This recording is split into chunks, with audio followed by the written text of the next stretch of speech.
The Pulse School on RealAgriculture.com is brought to you by BASF.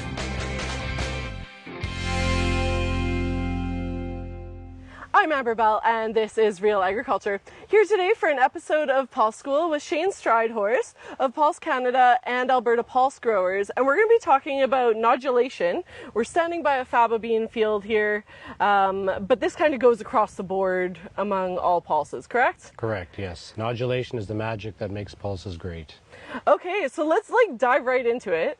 What are growers looking for? Should they be out checking for nodules, and what does that look like?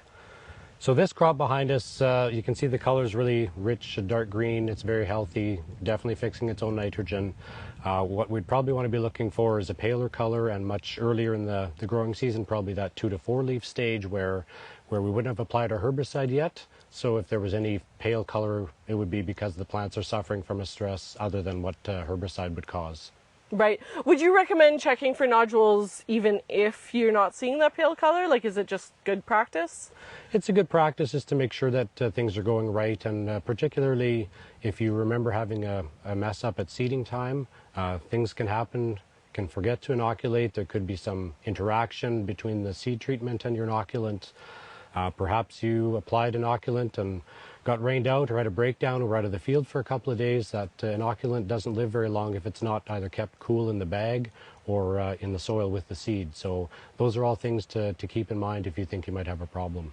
So when talking about lessons learned, have there been any other things that you've heard of, things that growers listening might be able to take advantage of learning from other people's mistakes in this or your own? You definitely want to check labels of your inoculant and your seed treatments to make sure that there's not going to be any interference from the seed treatment against your inoculant. There can be issues there, and I've also heard of people making the unfortunate mistake of guessing that their inoculant was part of the seed treatment and not adding inoculant to the tank, and that's a very costly mistake to make. And I mean, you can see some fixation and some nodulation without application of inoculant at seeding, but it's generally not going to be as good. There is some rhizobia in the soil just naturally that will attach to the roots, but you'll have to check to make sure that you've got a nice pink or reddish colored nodules to know that you're fixing. Otherwise it's just part of the roots and not really doing you any good.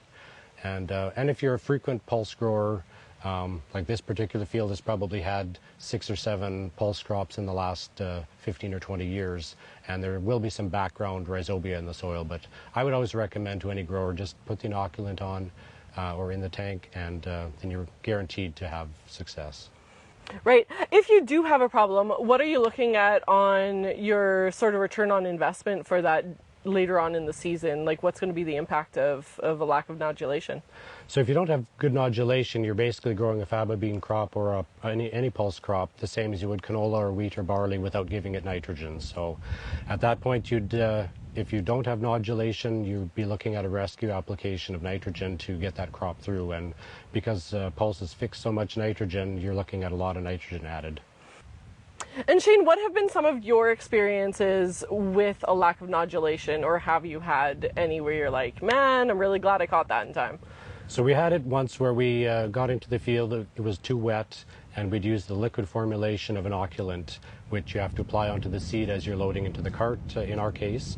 And yeah, we had to pull out of the field and wait for a couple of days, and it was a painful process of unloading that seed, getting more inoculant and reloading it and recoating it so that we had fresh inoculant that we knew was going to be working for us. And we've also had experience where we maybe had some air balancing issues on the air cart and didn't have proper application of the granular inoculant, which is my preference now, is to use granular and just use the canola roller on the cart.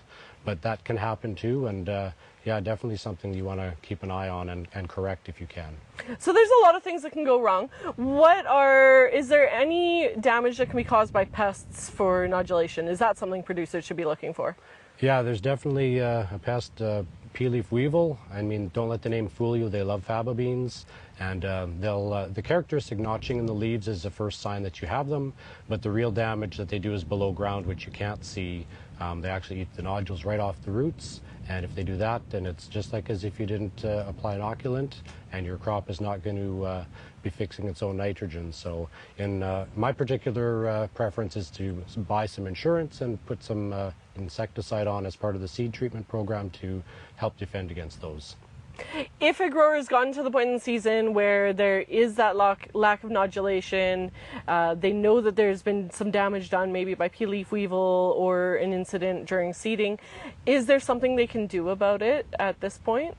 Yeah, so obviously in a case like this, you would not want to be driving in this crop other than with the sprayer to apply a fungicide. But if you were finding an issue earlier in the growing season, like I said, 2 to 4 leaf stage, you'd probably be looking at a rescue application of nitrogen, which would mean a floater or maybe a banding, dribble banding.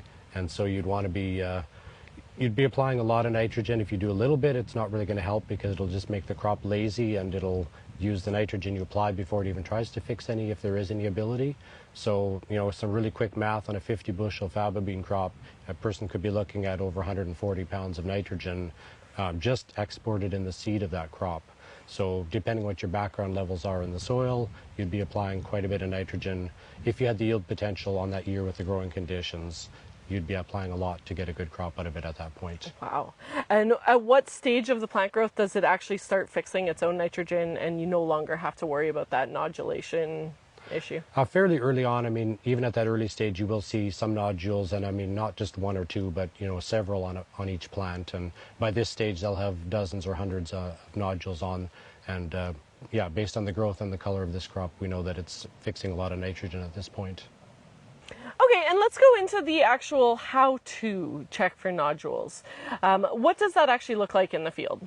So as painful as it sounds, it means we have to actually go up and dig up a healthy plant and clean the soil off the roots, wash the roots, and then once we've kind of got them nice and clean, then we take a knife or a fingernail and break open the nodules and kind of see what color they look like inside. Right, and do you want to take from different areas of the field if you have some modulation in the ground? Ideally, you'd want to check in a few locations, just like any crop scouting. If you're looking for disease or weed issues, you'd certainly want to check a few areas. So Shane, is there anywhere that growers can go to find out more information about nodulation, checking for nodules, that type of thing? Yeah, the Alberta Pulse Growers website has some great resources, some videos, some good information. And on the Alberta Pulse Growers app, there's an Ask an Expert section where you can get answers if you have questions about something you're observing in your field. And yeah, there's lots of great resources to be found there. Terrific. Well, thank you so much for joining us. Thanks, Amber. And that was Shane Strydhorst on Real Agriculture.